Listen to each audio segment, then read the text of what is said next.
Hey, it's Brian, and I bet if you're like me, you've gotten hundreds and hundreds of emails sent to you. Some of them grab your attention, some of them don't. How can we send emails that really grab the reader's attention and get your point across in the most effective way possible?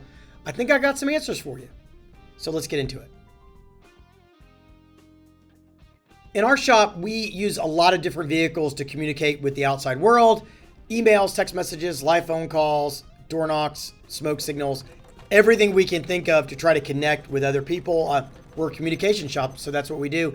And we've been talking a lot about emails that we're sending on behalf of our clients and whether or not they're getting through to the target audience or they're not, like the people that we want to open it. And so I Googled just for fun, and here it is. The list of the things Google says are what should be in your email. Subject line, greeting, intro, purpose, detail, your action, and your closing. And I went, oh my gosh, I think I'm going to take a nap. So I guess this list is technically correct. And if you want a nice little task list, I can't even say the words, a little list of things that you can check off to say, I did it. I wrote an email and I wrote down, I put a little box and I got a check mark by each one of these tasks. I'm good. I guess you send an email, but is it any good? Probably not. And I hope that that's not the point of your emails. I hope your point of your emails is to convey a powerful message and get somebody to actually read it. And let's be honest, most emails we don't read. So I've got a different list, a list of not like what should be in every email, but what should be in every email that you really want people to actually read. So I'm going to start jumping in. First off, everyone talks about the subject line. No duh. You've got to have a powerful subject line that does several things. First off, it's got to be really short. It's got to grab them 5 to 6 words is probably enough.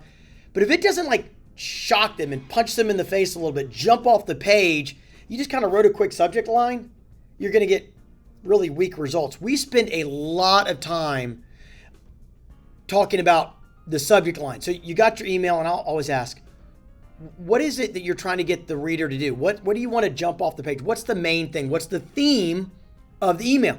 And it's got to really jump, and don't just go with the first gut reaction on the subject line. Really hone in and spend a lot of time on it. I also saw a person one time, they sent a subject line that said, your invoice is ready. Well, I've never seen this company. They think I have an invoice. I'm going to open it. And then you found out that they didn't really have an invoice. And that means they're lying to their customers. It was a good trick, but you've lost credibility and trust. So you've got to make sure that your subject line jumps off the page, but it actually connects with the purpose of the email and is not like a con job like free naked pics or something that just makes them react, which is totally BS. So let's talk about an email that I just got. It's a pretty damn good email. Is it the best? No, it's not the best, but pretty good. And there's some reasons why. Their subject line had Brian in it, my name. That's my name. And it had my name in the subject line. So it jumped out at me. And then it said, what's going on with your YouTube? With my YouTube? Question mark. Well, it's about me. It's about my YouTube. I'm curious. Kind of pissed me off though, a little bit. Because it implies a negative thing about my YouTube channel. They don't know what I want to do with my YouTube channel. I don't even know what I want to do with my YouTube channel. But a stronger subject line could have been, Brian, I reviewed your YouTube. And that implies that I'm going to hear that somebody reviewed my YouTube video. They reviewed it, and I would like to read the email to find that out. It's a little softer. It's not quite so negative. And it doesn't imply that something's wrong, which a lot of people don't want. So it's still a pretty good subject line, and it did get me to read the email, but I was a little on edge. So they probably could have softened a little bit. The second one that so many people miss is a lot of people call the pre-header.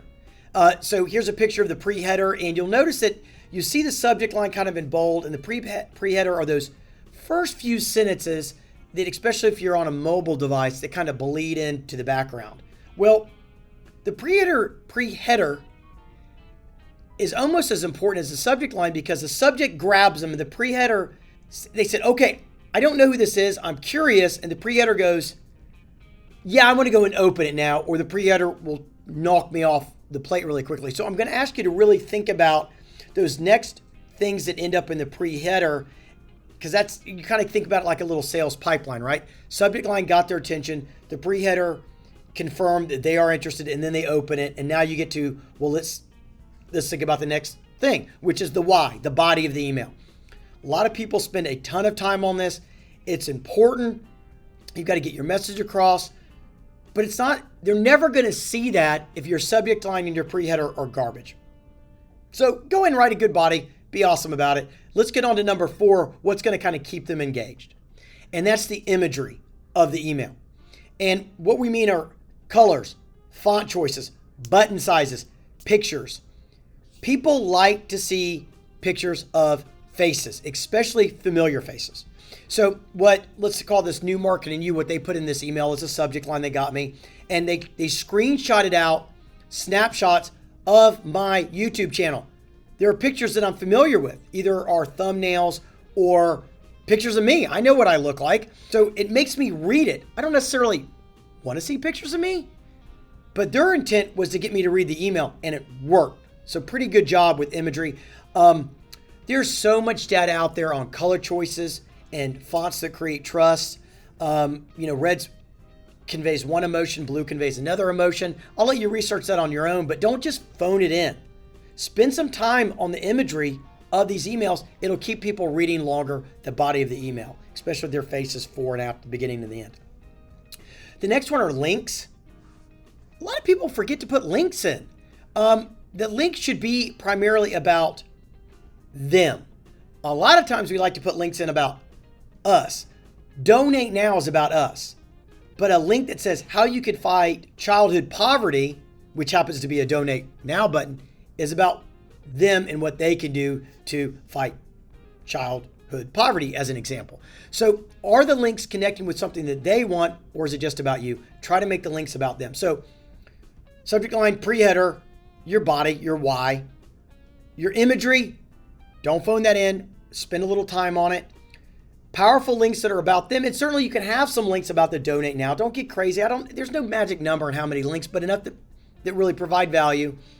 And the links are also kind of get into point 6, which is this call to action, the ask. What do you want them to do? Do you want them to donate? Do you want them to buy? Do you want them to learn? Do you just want them to keep coming back? A lot of times when you're selling something, you want to create a sense of urgency.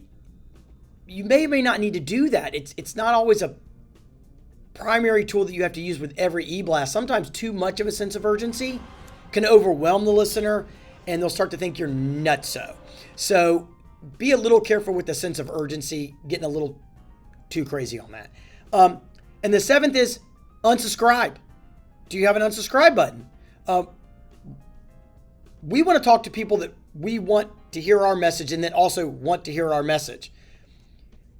If your emails are just hacking them off because you just keep burying them with it, give them an opportunity to opt out. Give them an opportunity to unsubscribe. Now, I didn't say make it huge, big, and bold. That's a boilerplate little thing down there. They got to go kind of want it, but don't hide it completely, like trying to, delete your Facebook account and the 78 steps you've got to go through. That'll just upset somebody more. Instead, just put it down the boilerplate. So we've gone a little long today, and I told you I was going to give you, the communication win is the best e-blast ever.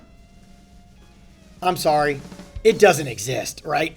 I think it is a constant evolution of trying to perfect the way that you're communicating out. So we follow these 7 guidelines: subject lines, pre-headers, the why, certainly. We look at the imagery, provide them some links to connect, to learn more, make it about them. Some sort of call to action is always good. Don't get crazy. Don't start selling like you're, an infomercial on TV. Unless you're an infomercial on TV, then you can create a faster sense of urgency, and then give them an opportunity to opt out, and you'll end up with a better list of emails anyway. I hope this helps, and I hope you continue to create better and better and better emails, and maybe one day together we will have created the best email ever. Thanks.